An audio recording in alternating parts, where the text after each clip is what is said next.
Javier, si tú me fueras a dar en este momento un consejo económico para lo que es el año 2024 en cuanto a préstamos, uso de tarjeta de crédito, compra de inmuebles o muebles o vehículos, endeudarme, etcétera, ¿qué tú me dirías? Una buena pregunta.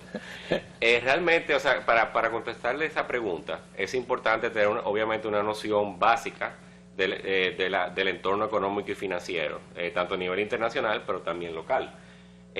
Para eso, voy a intentar de comentarlo de la forma más llana posible, sin muchos tecnicismos. O sea, pero es importante remontarse hasta noviembre de 2021, cuando el Banco Central de la República Dominicana comenzó con su ciclo de subidas de tipos de interés, de la TPM, la tasa de política monetaria, que es la tasa de referencia, del cual se rigen las tasas activas y pasivas de los bancos y entidades financieras.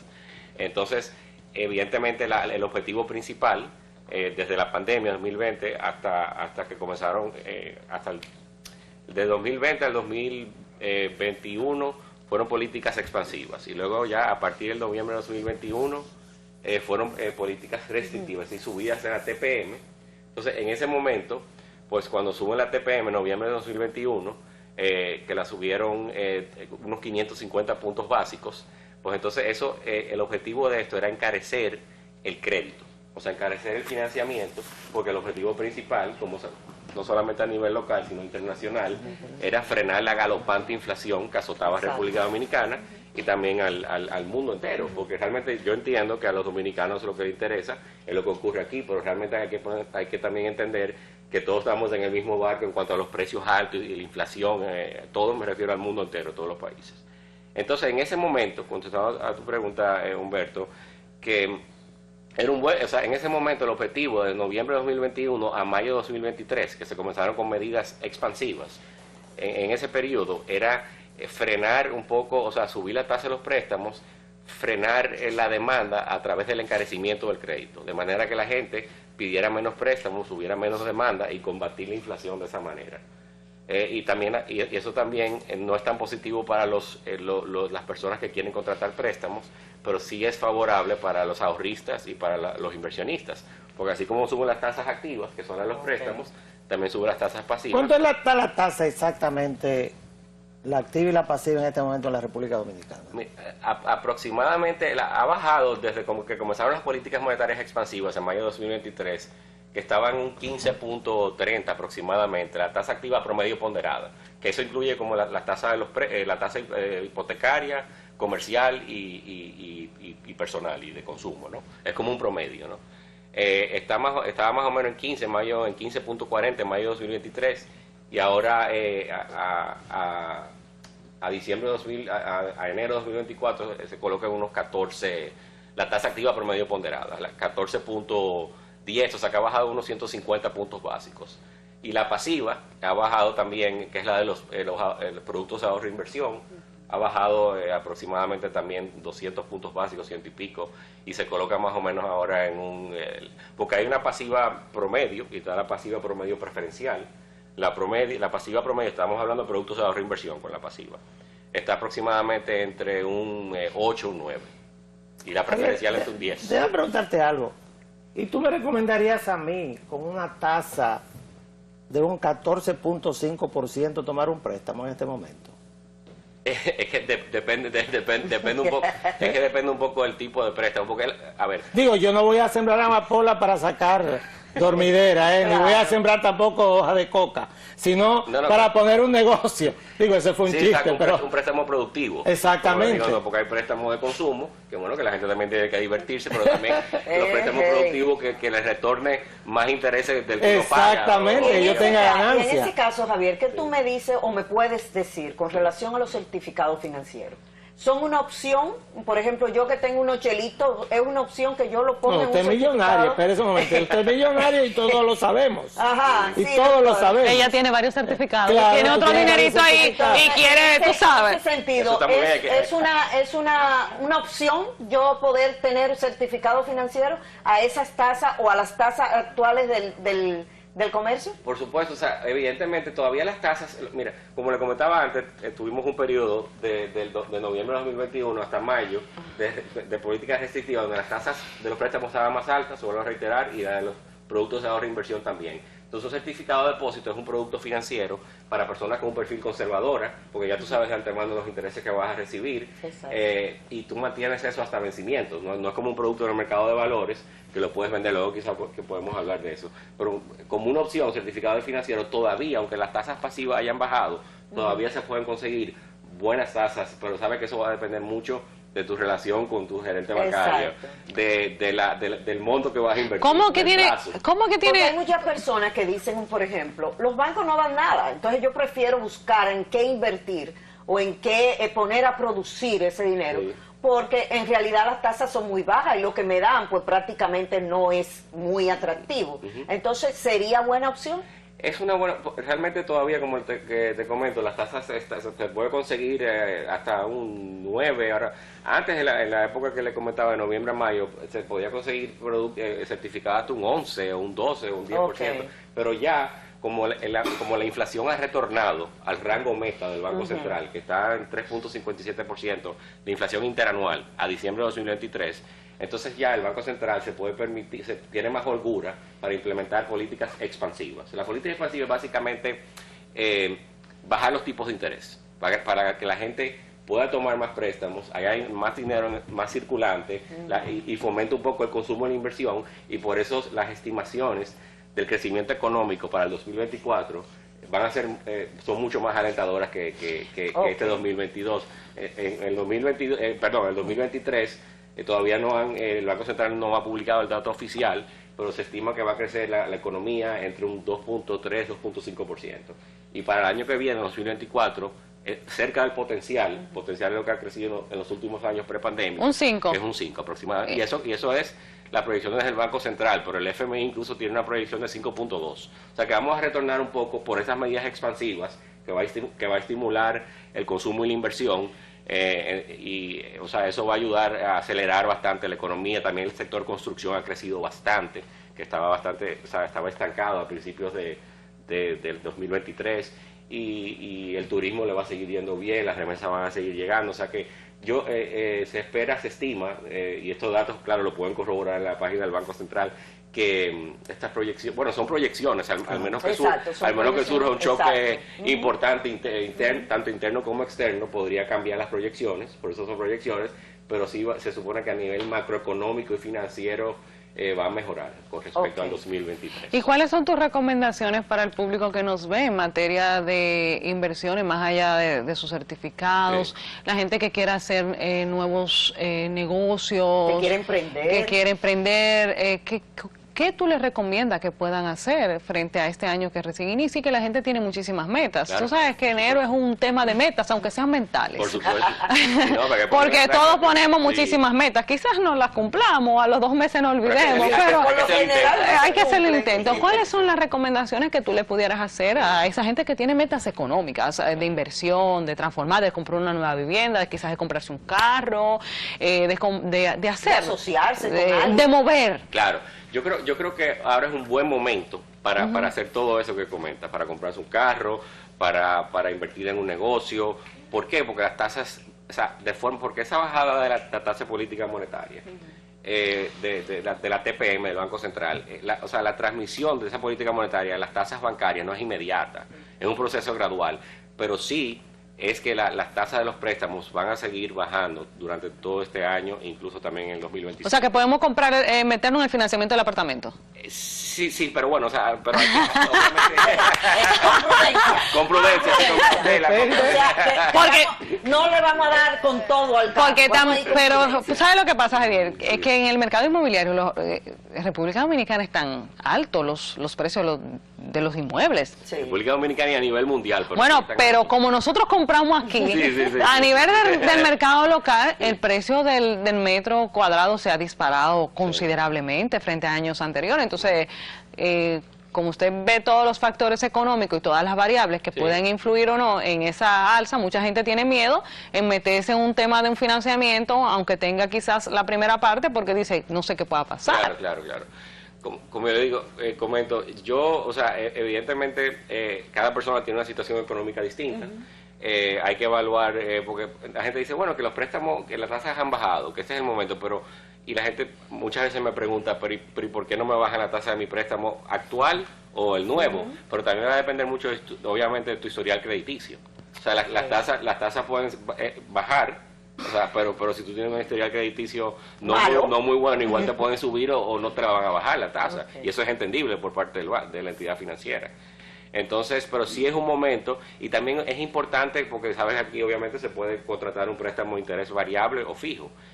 Yo siempre recomiendo, por ejemplo, ahora que las tasas están bajando gradualmente los préstamos para adquirir una vivienda, para irse de viaje, para invertir en un negocio, para emprender, que tomen o sea, si es a corto plazo, ya sabemos, porque y también hay que preguntarle a tu gerente bancario cada cuánto tiempo se hace revisión a las tasas, pero típicamente si las tasas están bajando a corto plazo es mejor contratar un préstamo de interés variable. Si fuera al revés, si las tasas, si se prevé que las tasas van a subir, que no es el caso para el 2024, entonces tú pides un préstamo con una tasa fija, porque ya sabes de antemano lo que vas a pagar. Y quizás a largo plazo también, como una hipoteca, lo ideal, en mi opinión, es contratar un préstamo hipotecario con tasa fija, porque ya te puedes organizar mejor en cuanto a tu presupuesto, tus gastos y demás. Pero si es a corto plazo, por ejemplo, a corto plazo, 2 años, 1 año y pico, pues una tasa de interés variable, porque lo normal, si tienes un buen historial crediticio, es que te vayan bajando la tasa o sea, gradual, o sea, depende de la periodicidad que tenga el contrato del préstamo, se supone que la van a ir bajando la tasa de interés. Javier, y tú sabes que estamos en un año de elecciones. Sí, sí. Y un año donde las personas están como un poquito temerosas de lo que pueda pasar, en los resultados, en lo que pueda suceder en esas elecciones. Sí.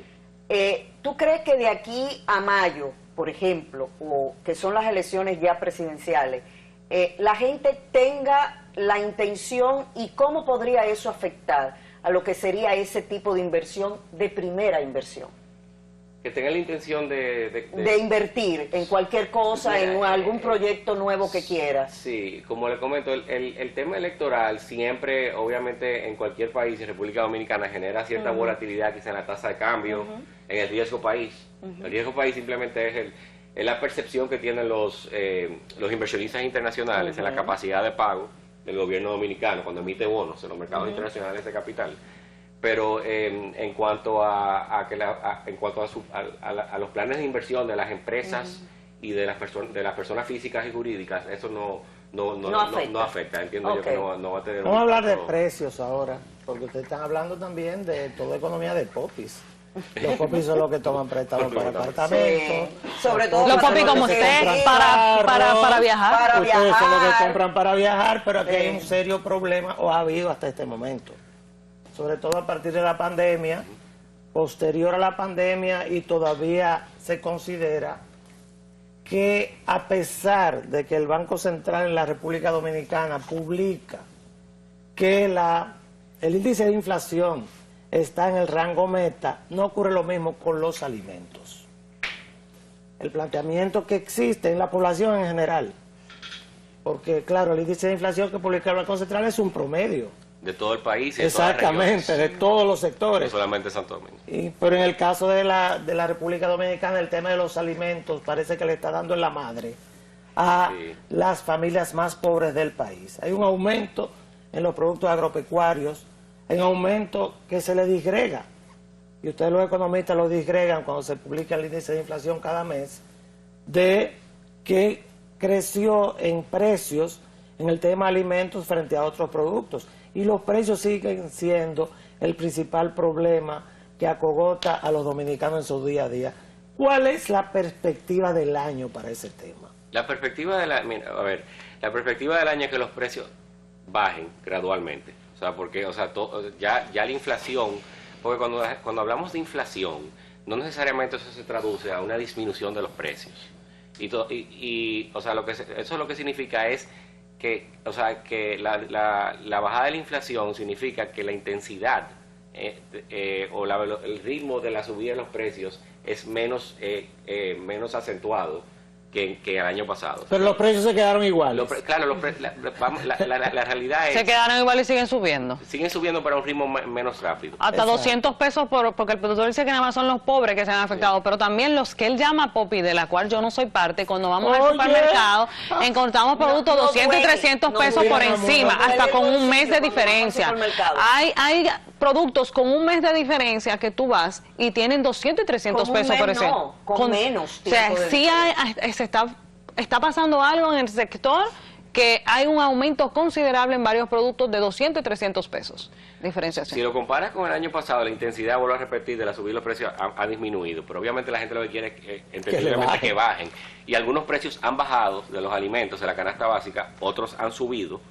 Y realmente, o sea, eso es un tema que también, o sea, y todavía, por ejemplo, nosotros somos un país importador, neto, obviamente. Y los precios de las materias primas todavía, o sea, han bajado, pero todavía están por encima de los niveles prepandémicos. Entonces los precios, en mi opinión, o sea, las empresas no van a bajar los precios a como estaban antes. Ya los precios se quedaron, la mayoría de los precios se quedaron ya en un nivel determinado que va a ser un poco más alto que en la época prepandémica. Pero, por ejemplo, los fertilizantes, ¿verdad? Sí. Porque esos son insumos fundamentales para la producción agrícola. ¿Qué es lo que les molesta o lo que preocupa a los dominicanos? El costo de la comida, ella lo dijo. Sí. Los fertilizantes han aumentado en la época prepandemia, ¿están iguales o han ido disminuyendo? Los fertilizantes han ido disminuyendo porque, ¿sabes que sinceramente, o sea, si no hubiese sido por los subsidios del gobierno, al sector agropecuario, a los combustibles, o sea, a lo que todos sabemos, a la tarifa eléctrica, o sea, la inflación estuviera mucho más alta que ahora y los precios estuvieran mucho más elevados también. O sea, pero el sector agropecuario ha manifestado que precisamente el gobierno ha desmontado muchísimo de los programas y subsidios que se tenía y que el nivel de importación que se ha triplicado en este gobierno ha impactado considerablemente en el tema de los precios, y la ley de tasa cero al final no sirvió de nada porque los precios siguieron aumentando y lo siguió sintiendo el bolsillo de la gente. Entonces parece que ha habido un tema con la aplicación de de una política pública un poco desacertada en temas agropecuarios en el país, el tema de alimentos, que ha influido bastante también en tener ese tema inflacionario traducido en los alimentos, porque además el Banco Mundial dice, que me imagino que usted lo vio, que a nivel regional ha bajado un 16% el tema de los alimentos, pero en República Dominicana lo que hemos sentido es un aumento considerable en materia de alimentos. Definitivamente hay que balancear entre las importaciones y darle apoyo a la producción local del sector agropecuario, y estoy totalmente de acuerdo que el gobierno debería continuar dándole un apoyo a nivel tecnológico, a nivel de logístico, a nivel de mejorar las cadenas de suministro a nivel interno. Y también el sector privado también tiene una parte que ver, no todo es el gobierno, o sea, el sector privado también ya establece los márgenes que les benefician. Entonces van a trabajar con márgenes de precios que ya tenían de la época prepandémica. Entonces sí, estoy de acuerdo que se debe seguir apoyando aún más, incrementar la inversión pública en el sector agropecuario, la tecnología, educación. ¿Tú consideras que debe haber un aumento generalizado de sueldos, de ingresos en el país a la gente que trabaja? Porque eso es caerle atrás a la inflación, mayores ingresos. Eso que tú mencionas, Humberto, es muy importante porque eso hace que se note aún más la subida de los precios. Sí. Porque los salarios mínimos, o sea, aunque han subido ligeramente, o sea, el salario mínimo más alto me parece que está en como 19,000, 21,000 o 22,000 pesos aproximadamente, pero todavía dista mucho de lo que es la canasta básica, que está por encima de los 42,000 pesos. Entonces, eso, por ejemplo, en otros países, yo sé que no interesa, pero para dar un punto de comparación, en otros países, por ejemplo, una moneda más estable, un precio, o sea, salarios más altos, o sea, han habido subidas de precios, pero igual no es tan notoria como la que ha pasado en República Dominicana, porque realmente los salarios se deben de seguir subiendo. Y no seguir subiendo por decreto, sino seguir incrementando por la productividad y la competitividad de las empresas. porque realmente tú no por decreto igual puedes hacer quebrar una empresa si le dices que mira, baja, o sea, sube el salario de todos los empleados, pero no pero puede. No está produciendo. Y todavía hay mucho, el sector empresarial aquí todavía se está recuperando de la pandemia. Exacto. Todavía, porque, o sea, entonces la organización, o sea, entonces realmente ese es un tema que sí que, pero eso va a ser, yo creo que un tema gradual y a largo plazo, pero no se puede, o sea, por decreto, o sea, no se puede obligar a las empresas, vamos a decir, a subir los salarios. O sea, se tiene que hacer un análisis de cada empresa y en función de su competitividad y productividad, pues incrementarlo, buscar la manera de implementar políticas, o sea, de incrementar los salarios. Pero ese se supone que es el papel del Estado, porque perfecto, hablamos de subsidios, pero el gobierno no produce dinero. Si nosotros pagamos más en un supermercado por la comida, pagamos más por la gasolina, pagamos más por una serie de bienes que compramos, eso incluye un % importante de impuestos. Cuando nos sentamos en un restaurante, nosotros primero, desde que nos sentamos ahí, estamos pagando un 18%, más un 10% de ley, un 28%, algo así también pagamos por las telecomunicaciones. Entonces yo digo, perfecto, ¿nos están subsidiando qué? Porque nosotros lo estamos pagando. Nosotros somos los que estamos pagando mayor cantidad de dinero por la gasolina, que está aquí a un precio de alrededor de $5, cuando en Estados Unidos está en $2.60, $2.70 y a veces $3. O sea, ¿qué es lo que nos están subsidiando nosotros, los clases medias, que somos el sándwich, que tiene, yo le tengo un nombre a eso, yo soy miembro de un partido, sí. El PP, usted no lo conoce, ¿verdad? ¿Tú lo conoces? El partido de los pendejos. Bueno. O sea, los pendejos que pagamos impuestos.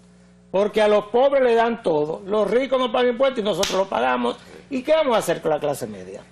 Es importante ese punto, porque cuando se habla, por ejemplo, de reforma fiscal o ese tipo de temas, la gente inmediatamente se asusta. O lo que yo estoy asustado. Sí, pero no, realmente eso no se traduce necesariamente a una subida de impuestos. Hay muchas formas de hacer reformas fiscales. Yo entiendo que si se suben los impuestos, obviamente en estos momentos no es viable subir los impuestos, porque imagínate, está todo carísimo. Hay una poblada. No. Seguro. Se debería haber subido, hecho la reforma fiscal. Las reformas fiscales se ponen en marcha cuando hay bonanza económica. Exacto. Obviamente, cuando la economía está bien, que no es el caso en el 2023, o sea, el crecimiento no creció tanto. Entonces, realmente se puede simplificar el código tributario. Encuentro que hay muchos tipos de impuestos distintos. ¿Y tú no crees que se ha atrasado demasiado ese tema en varios gobiernos? Sí. Hablamos de la última reforma fiscal, creo que en el 2012, sí. Pero también recortada, todo ha sido recortado, y la última integral fue en el 1992. De ahí para acá no ha habido ninguna profunda, ¿verdad? Definitivamente. Ha habido, o sea, parches, han hecho algunos cambios aquí y allá, pero realmente... por supuesto que la han postergado muchísimo y ahora no es el momento tampoco de hacerla. Pero el próximo gobierno tendrá la obligación de hacer una reforma fiscal. Hay un informe ayer que publicó Standard & Poor's que habla de reforma fiscal, que la República Dominicana tiene varios retos para este año. Uno de ellos es sentarse a resolver el tema fiscal, porque tenemos un déficit de un 3.2% del PIB. 100.000 y pico millones. Exactamente. Segundo, el tema del sector eléctrico, que tenemos un déficit ahí enorme también. Y tercero, el tema de los préstamos internacionales.